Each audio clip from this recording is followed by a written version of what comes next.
juga antireptik. Nah, kawan-kawan sendiri belum tahu kan apa sih itu analgetik dan juga antireptik. Di sini saya akan menjelaskan terlebih dahulu apa itu nyeri dan juga demam. Nyeri merupakan pengalaman sensori dan emosional yang tidak menyenangkan akibat dari kerusakan jaringan yang aktual atau potensial. Nyeri adalah alasan utama seseorang untuk mencari bantuan perawatan kesehatan. Nyeri terjadi bersama banyak proses penyakit atau bersamaan dengan beberapa pemeriksaan diagnostik atau pengobatan. Nyeri sangat mengganggu dan menyulitkan lebih banyak orang dibanding suatu penyakit manapun. Demam. Apa itu demam? Demam adalah suatu keadaan di mana suhu tubuh di atas normal, yaitu di atas 38 derajat Celcius. Pada prinsipnya, demam dapat menguntungkan dan dapat pula merugikan. Pada tingkat tertentu, demam merupakan bagian dari pertahanan tubuh yang bermanfaat karena timbul dan menetap sebagai respon terhadap suatu penyakit. Namun, suhu tubuh yang terlalu tinggi juga akan berbahaya. Sebelumnya kawan-kawan sudah mengetahui apa itu nyeri dan juga demam.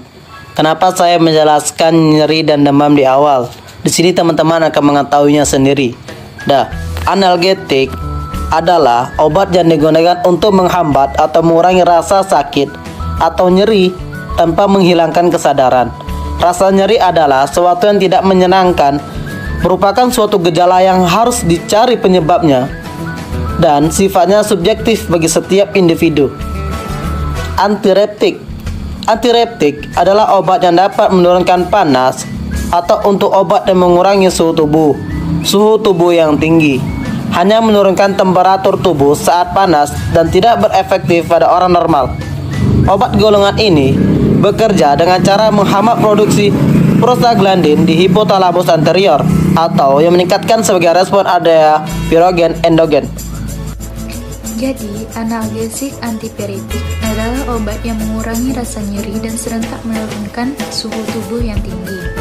Analgetik atau analgesik merupakan obat untuk mengurangi atau menghilangkan rasa sakit atau obat-obat penghilang nyeri tanpa menghilangkan kesadaran, dan akhirnya akan memberikan rasa nyaman pada orang yang menderita. Rasa nyeri hanya merupakan suatu gejala. Fungsinya memberi tanda tentang adanya gangguan-gangguan di tubuh seperti peradangan, infeksi kuman, dan kejang otot. Rasa nyeri disebabkan rangsang mekanis atau kimiawi, kalor atau listrik, yang dapat menimbulkan kerusakan jaringan dan melepaskan zat yang disebut mediator nyeri atau pengantara. Cara pemberantasan rasa nyeri ada 3. Yang pertama, menghalangi pembentukan rangsang dalam reseptor nyeri perifer oleh analgetik perifer atau oleh anestetik lokal. Yang kedua, menghalangi penyaluran rangsang nyeri dalam syaraf sensoris, misalnya dengan anestetik lokal. Yang ketiga, menghalangi pusat nyeri dalam SSP dengan analgesik sentral atau narkotik atau dengan anestetik umum. Penggolongan analgesik. Analgesik dibagi menjadi 2, yaitu analgesik narkotik dan analgesik non-narkotik. Yang pertama, analgesik narkotik, khusus digunakan untuk menghalau rasa nyeri hebat seperti fraktur dan kanker. Nyeri pada kanker umumnya diobati menurut suatu skema bertingkat 4, yaitu obat perifer atau non-opioid, peroral atau rektal, paracetamol, acetosal, obat perifer bersama kodein atau tramadol, obat sentral atau opioid, peroral atau rektal, obat opioid parenteral. Guna memperkuat analgetik dapat dikombinasikan dengan CO analgetikum seperti psikofarmaka, amitriptilin, levopromazin, atau prednison. Baiklah, selanjutnya adalah analgetika non-narkotika, di mana terdiri dari obat-obat yang tidak bersifat narkotik dan tidak memiliki kerja sentral. Obat-obat ini juga dinamakan dengan analgetika perifer. karena dia tidak mempengaruhi sistem saraf pusat, tidak menurunkan kesadaran, dan tidak mengakibatkan ketagihan. Semua analgetika perifer juga memiliki antipiretiknya, yaitu dapat menurunkan suhu badan pada keadaan demam, maka disebut juga dengan analgetika antipiretik. Efek analgetika timbul karena mempengaruhi baik hipotalamus atau di tempat cedera.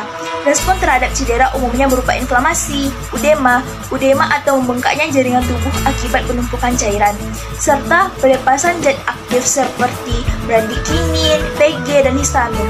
PG dan bradikinin menstimulasi ujung saraf perifer dengan membawa impuls nyeri ke sistem saraf pusat.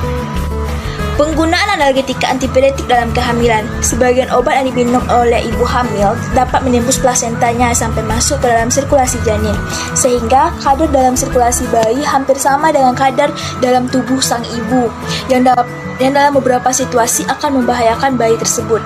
Pengaruh buruk obat terhadap janin secara umum dapat bersifat toksik atau bisa menyebabkan kematian, teratogenik maupun letal tergantung pada sifat obat dan umur kehamilan pada saat minum obat.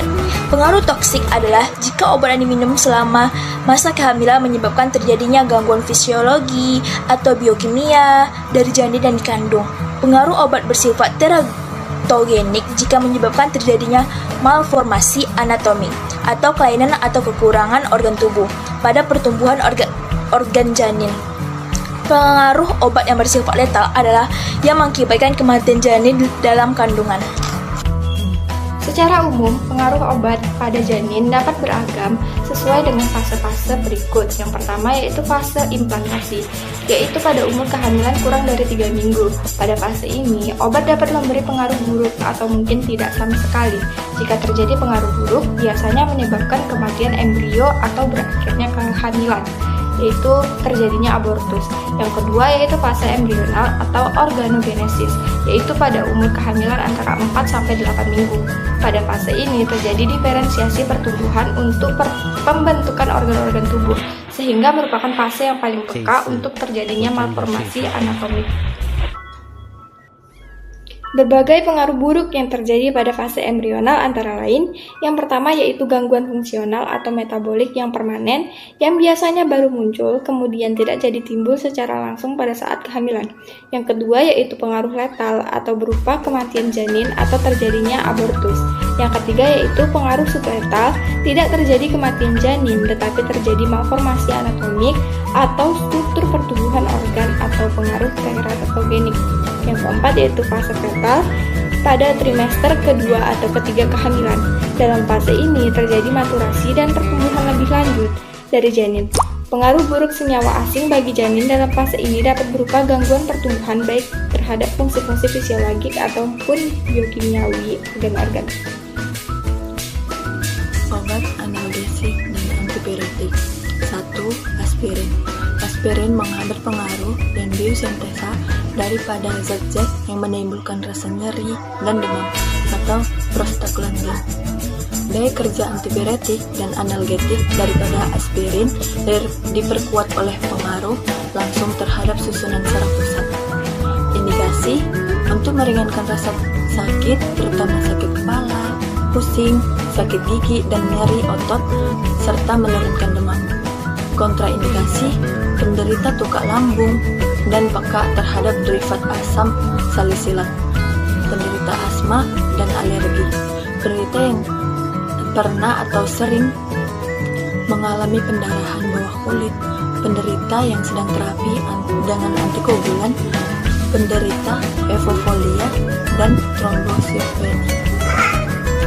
2. Paracetamol atau acetaminophen merupakan derivat para aminofenol. Di Indonesia, penggunaan paracetamol sebagai analgesik dan antipiretik telah menggantikan penggunaan salisilat. Indikasi, nyeri ringan sampai sedang termasuk dysmenorrhea, sakit kepala, peredahan nyeri pada osteoartritis, dan lesi jaringan lunak. Demam termasuk demam setelah imunisasi, serangan migrain, dan tension headache. Kontraindikasi, gangguan fungsi hati berat, hipersensitif terhadap paracetamol. Yang ketiga yaitu ada ibuprofen. Ibuprofen merupakan derivat asam propionat yang diperkenalkan banyak negara. Obat ini bersifat analgesik dengan daya antiinflamasi yang tidak terlalu kuat. Efek analgesiknya sama dengan aspirin. Indikasinya yaitu analgesik dan antiinflamasi reumatoid. Kontraindikasinya asma, tukak lambung, wanita hamil, dan hipersensitivitas. Yang keempat yaitu ada asam mefenamat. Asam mefenamat digunakan sebagai analgesik. Asam mefenamat sangat kuat terikat pada protein plasma, sehingga interaksi dengan obat antikoagulan harus diperhatikan efek samping terhadap saluran cerna. Sering timbul misalnya dispepsia dan gejala iritasi lain terhadap mukosa lambung. Indikasinya yaitu sakit kepala, sakit gigi, nyeri otot tulang, nyeri karena luka, nyeri setelah operasi. Dan kontraindikasinya ulserasi sampai inflamasi saluran cerna, ginjal atau hati, hipersensitif, tukak lambung. Yang kelima, ada tramdol. Tramdol ini adalah senyawa sintetik yang berefek seperti morfin.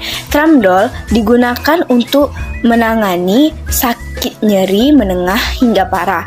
Sediaan tramdol ini pelepasan lambat digunakan untuk menangani nyeri menengah hingga parah yang memerlukan waktu yang lama.